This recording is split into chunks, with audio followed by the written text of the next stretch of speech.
Why learn another language? Words provide us with the ability for connection, empathy, and perspective taking.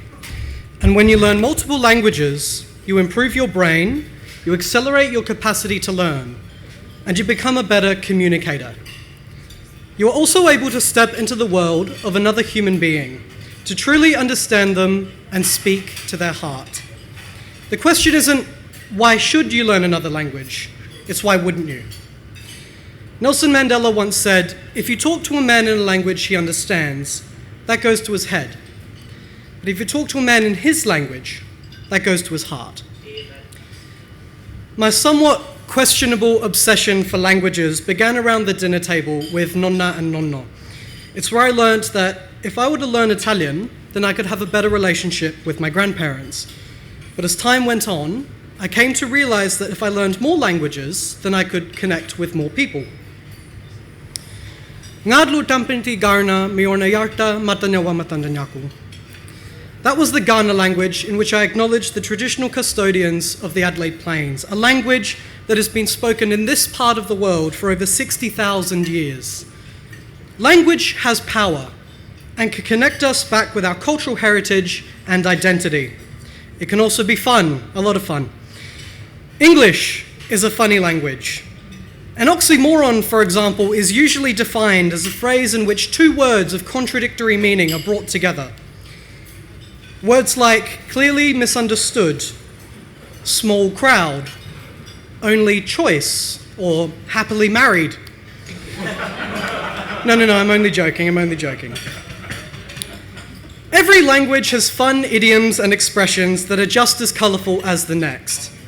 Migrants from my own family city in southern Italy migrated to Port Pirie after World War II, bringing the history of the Italian language and culture with them. Phrases like la goccia che ha fatto traboccare il vaso, meaning the drop that made the vase overflow. In bocca al lupo, which literally means into the wolf's mouth, but it has a meaning closer to good luck. Italians also have a lot of dialects that are rougher around the edges. You might use this Malfetese phrase when it's the end of the night and you're wanting your guests to leave. Nindai citavin ma ci cazzi fa, which essentially means thanks for coming, but why are you still here? Or cinameshai shimenin cinamastado stimedo, which means if we're going to go, let's go. If we're going to stay, let's stay. Make up your mind.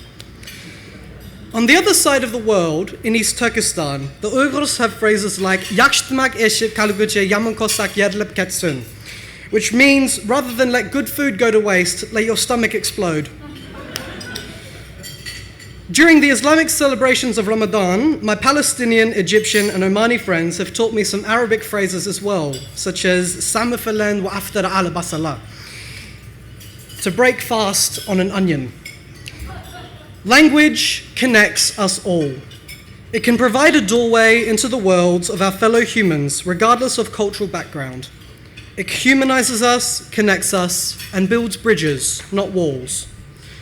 This was made most clear to me when I traveled an 8-hour trek through the Mahabharat mountain range of southern Nepal several years ago with a group of nurses for a healthcare program as part of my studies of international development at the University of Adelaide. We arrived at an indigenous Chepang village, a remote group of people that spoke no word of English. I had been studying, and upon arrival to the village, I greeted people with Joralang Selem Lemuna Peto Lemuna, and speaking in their language. Not long after, I had crowds of people around me thinking that I was fluent, trying to speak and connect. We weren't greeted with hostility or mistrust, but rather an intrinsic yearning to establish connection. 2 days later, and after many misunderstood conversations in Chepang, I was invited into a villager's home and for dinner with his family, where he warmly noted Tapai Chepang, meaning you are Chepang. I don't see you as a foreigner. You are one of us. We are connected. We see each other and we have respectful, mutual understanding as human beings.